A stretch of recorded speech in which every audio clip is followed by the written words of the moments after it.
नमस्कार, मैं प्रभा कुमारी lecturer CDDM GWPC Sanganer से। पिछले वीडियो में मैंने आपको प्लेन पायजामे की कटिंग बताई थी। उससे पहले ड्राफ्टिंग और एस्टिमेशन हो गए थे हमारे। कटिंग बताई थी कपड़े पे हमने कैसे काटा है। इसके बाद आज मैं आपको प्लेन पायजामा को स्टिच कैसे करते हैं, उसे किस तरह से सिलते हैं, वो क्या तरीका है वो बताने जा रही हूँ। तो स्टार्ट करते हैं। जैसे पिछले वीडियो में ये था, हमने इस तरह से ऑन फोल्ड वाला जो पायजामा था वो हमने काट लिया था।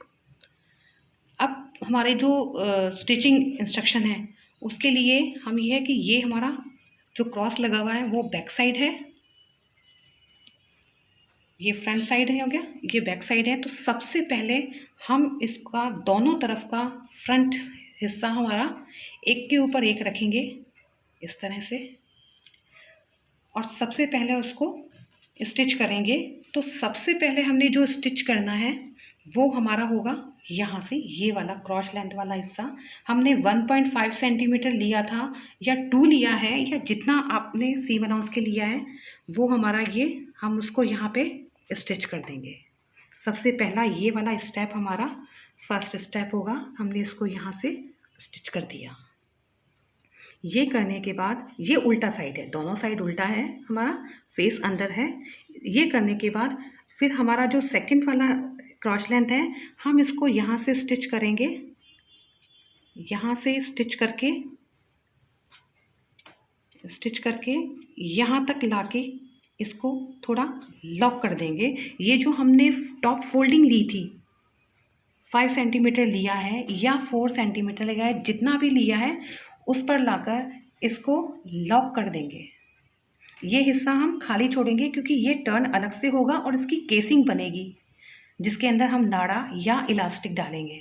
तो हमने यहाँ से लाके इसको यहाँ लॉक कर दिया है। इतना करने के बाद हम इसको खोलेंगे। तो जब खोलेंगे तो हमारा ये इस तरह से हो जाएगा। ये हमारा सेकंड स्टेप हो गया है, ये इसके साथ स्टिच हो जाएगा, नीचे वाला नीचे के साथ ऐसे स्टिच हो जाएगा। इस तरह से हमारा बन जाएगा। इसके बाद में हमें यहाँ केसिंग बनानी है, तो इसके लिए जो हमने खाली छोड़ा है इस हिस्सा, हमारी फोल्डिंग कितनी थी उसके लिए हम प्रेस कर लेंगे तो हमारी लाइन बन जाएगी, जिससे पता लगेगा हमारी ये प्रेस लाइन हो गई है। इसी तरह से ये वाला हिस्सा जब हम पूरा फोल्ड कर देंगे, प्रेस कर देंगे तो हमारी लाइन बन जाती है, प्रेसिंग लाइन बन जाती है। ये करने के बाद ये हिस्सा हमारा ओपन रहेगा, तो इसको 1 सेंटीमीटर वाला था, ये ऐसे हम इसको स्टिच करेंगे। ये इतना खाली था तो हम इसको खोलेंगे तो ये इस तरह से हो जाएगा, और केवल इसको फिर ऐसे ही स्टिच कर देंगे अलग से। केवल ये वाला हिस्सा यहाँ से ऐसे आएगा ऐसे, और ये चीज़ ऐसे चली जाएगी, तो ये इतना ओपन रहेगा। या हम ये भी कर सकते हैं कि इसको हम थोड़ा सा ऐसे ज़्यादा फोल्ड कर दें तो ये गैप आ जाएगा इसके अंदर। फिर जब हम इसको फोल्ड करेंगे तो ये ऐसे हो जाएगा। मैं बड़े पीस में आपको बताती हूँ कैसे। ये वाला है हमारा, हमने इन दोनों को हम स्टिच कर देंगे यहाँ से। नीचे हमारा है वो, ये केवल फेसिंग जितना हिस्सा है हमारा हमने यहाँ तक इसको कर दिया। तो इसके लिए हम इसको ऐसे खोलेंगे, ये अलग हो जाएगा। यहाँ तक हमारा स्टिच है, तो इसको चाहे तो हम थोड़ा वी शेप तिरछा करके भी हम यहाँ स्टिच लगा सकते हैं ऐसे। और इसको फिर जब हम फोल्ड करेंगे, ये हमारा हिस्सा होके ऐसे हो जाएगा, इस तरह से आ जाएगा। और ऐसे ही ये इस पर भी, इस तरफ भी आ जाएगा। तो ऐसे हमारा केसिंग बन जाएगी। तो सेकंड स्टेप हमारा ये हो गया। थर्ड में फिर हम ये केसिंग बना के पूरा ये स्टिच कर देंगे। ये जो बचा हमारा, ये छोटा है, फुल साइज से जब बनता है, मैं आपको एक एग्जांपल बता देती हूँ। जैसे ये है,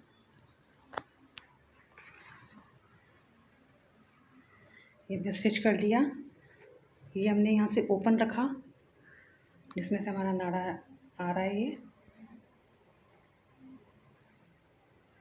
ये हम इसको ऐसे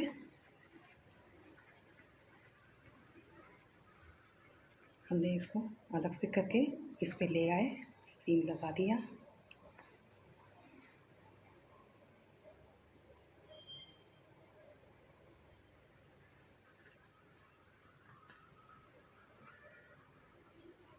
स्टिच कर दिया। यहाँ से होल रह गया, ये हमारा स्पेस रह गया, इसमें से हमने नाड़ा या इलास्टिक डाल देंगे।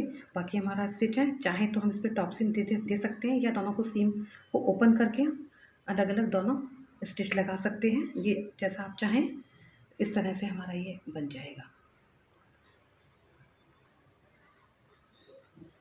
तो ये हमारा फर्स्ट सेकंड, उसके बाद हम इसको फोल्ड कर देंगे। तो ये हमारा फोल्ड जब करेंगे टॉप फोल्डिंग, ये हमारा 3 वाला स्टेप हो जाएगा। ये करने के बाद हमने इसको ऐसे कर लिया, हमारा ये फोल्ड हो गया। अब ये बचता है, तो उसके बाद हमने स्टिच लगानी है यहाँ से यहाँ, दोनों लेग यहाँ से स्टार्ट होगी हमारी।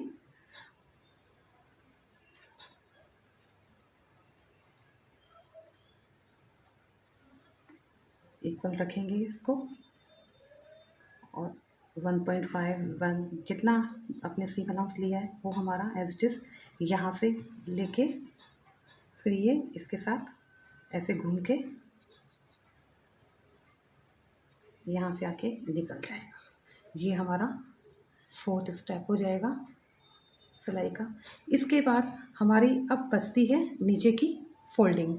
तो फोल्डिंग के लिए वैसे तो हमने जितना आपने 4 या 5 लिया है हमारा इसमें वैसा ही रहता है, लेकिन जब हमने यहाँ से फोल्ड कर लिया ऊपर, उसके बाद में हम यहाँ से एक बार वापस पूरा मेज़र और कर लेते हैं कि कहीं कोई प्रॉब्लम नहीं हो गई, कोई गलती नहीं हो गई हो। तो उसके हिसाब से हम उसको यहाँ से वापस मेज़र कर लेते हैं, जितनी हमको चाहिए वहाँ से हमने मार्क लगाया, और हम उसको प्रेस से की लाइन बना के फोल्ड कर सकते हैं। हमको अलग से कोई लाइन बनाने की ज़रूरत नहीं है। तो इस तरह से हमारी लाइन बन जाती है। इसी तरह से यहाँ पे हो जाएगा, जितना बचा हमने उसको फोल्ड कर लिया है। ये करने के बाद हमने सिलाई पूरी यहाँ से ली है, फिर जब फोल्ड करेंगे तो वो हमारा पूरा फिनिश हो जाएगा। क्योंकि एक तो कई बार ये होता है कि हम इसको ओपन ऐसे लेके फोल्ड कर दें और उसके बाद हम इसको स्टिच करें, तो ये साइड से ये दिखता है। तो इसके लिए पहले हम स्टिच लगाएं और बाद में इसको हम फोल्ड करते हैं, तो हमारा अच्छे से फिनिश हो जाता है, यहाँ से अच्छा सा फिनिश हो जाता है। तो इसके बाद इसको फोल्ड लाइन पे करके और हमने मोड़ के सीम लगा देते हैं। चाहे तो एक सीम लगाएं या डबल टॉप सीम देनी है तो हम 2 सीम भी लगा सकते हैं। तो इस तरह से हमारा 4th के बाद में ये 5 वाला जब बॉटम फोल्ड करेंगे ये, और 6 वाले में ये हमारा ये फोल्डिंग 6। तो ये 6 स्टेप हो गए हमारे स्टिचिंग के। तो वैसे ये बनता है, देखिए कई बार होता है हमारे पास कपड़ा कम रह गया या श्रिंक हो गया, या हमारे पास घर में ही कोई कपड़ा पड़ा था, फैब्रिक पड़ा हुआ था, उससे हमने पायजामा बना रहे हैं। तो पूरा कपड़ा एज इट इज़ है तो कोई चेंज प्रॉब्लम नहीं आएगी, हमारा सेम ऐसे बन जाएगा। कई बार होता है कि 2-4 सेंटीमीटर कपड़ा हमारा थोड़ा सा कम होता है, तो अगर हमको वही काम में लेना है तो हम ये कर सकते हैं कि जितनी हमारी फोल्ड लेंथ थी इसकी, वो तो हमको एक्यूरेट चाहिए, प्लस 1 सेंटीमीटर ऊपर का और 1 सेंटीमीटर नीचे का सीम अलाउंस लेने के बाद में अगर इतना कपड़ा मैक्सिमम हमारे पास है तो हम उसको पायजामे में काम में ले सकते हैं। उसके लिए ये होगा कि हम बॉटम फोल्डिंग और टॉप फोल्डिंग, इसके लिए हम अलग से जो पतली स्ट्रिप साइड से कहीं निकलेगी हम उसको उस पर ऐड कर सकते हैं। माना हमारा जो कपड़ा है उसके अंदर से हमको केवल 3 सेंटीमीटर की स्ट्रिप हमारी कम पड़ रही है, हमने यहाँ 5 सेंटीमीटर लिया है फोल्डिंग का हमको लेना है, तो एक साइड तो हमारा हो गया, केवल इतना ही कम है कि हमको 1 साइड ही लगाने की ज़रूरत है। उसके लिए हमको फिर दोनों साइड नहीं हटाएंगे, दोनों साइड पट्टी नहीं लगाएंगे। अगर करीब 3-4 सेंटीमीटर ही हमारा कपड़ा कम है तो हम ऊपर वाला हिस्सा एज इट इज़ ले लेंगे, उसको फोल्ड कर लेंगे। नीचे जो लेंथ में कम पड़ रहा है 1 सेंटीमीटर लेंथ लेने के बाद में हम वो स्ट्रिप जोड़ देंगे 5 सेंटीमीटर की या 4 सेंटीमीटर की, उसके बाद हम उसको टर्न कर देंगे। तो इस तरह से अगर वो कपड़ा थोड़ा कम है तो वो कपड़ा भी हमारा प्लेन पायजामा बनाने के काम में आ सकता है। लेकिन हाँ, बस टोटल जो हमारी लेंथ प्लस 1 ऊपर और 1 नीचे 2 सेंटीमीटर कपड़ा, इतनी लेंथ का कपड़ा अगर हमारे पास में है, 2 लेंथ, क्योंकि दोनों में, दो में बनना है। तो इस तरह से करके हम उसको कर सकते हैं। ये तो अभी जो आपको बताया था वो फैब्रिक सिंगल लेयर का था। कभी कभी होता है हमारे पास बड़े पने का कपड़ा होता है, ज़्यादा अर्ज का कपड़ा होता है, और अगर हम उसको भी देख रहे हैं तो कपड़ा हमारा बहुत ज़्यादा है अर्ज का, और जो हमारा हिप मेजरमेंट है उसके हिसाब से हमने जो पैटर्न बनाया है वो कई बार होता है अगर एक लेंथ में ही आ रहा है तो हमको 2 लेंथ कपड़ा लाने की भी ज़रूरत नहीं होती, हम एक लेंथ में भी उसको निकाल सकते हैं। तो इस तरह से था ये हमारा प्लेन पायजामे को किस तरह से स्टिच करेंगे वो इंस्ट्रक्शन थे। उम्मीद करती हूँ आपको पसंद आया होगा। नमस्कार।